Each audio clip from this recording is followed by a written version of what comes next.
Well, this morning, the Minnesota Super Bowl Host Committee will release their economic impact study. They'll talk about how they collected the data and how much the city brought in as Super Bowl hosts. But first, here's what they expected.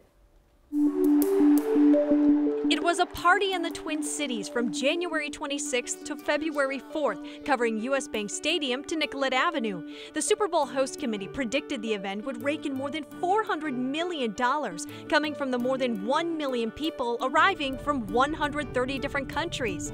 5,000 of those people, members of the media. And don't forget the 10,000 volunteers helping to make sure things ran smoothly. On the business side, there were more than 8,600 hotel rooms available in downtown Minneapolis alone. Now today we find out, with the help of Minnesota Governor Mark Dayton, if it was worth the work and how the event may have changed our communities.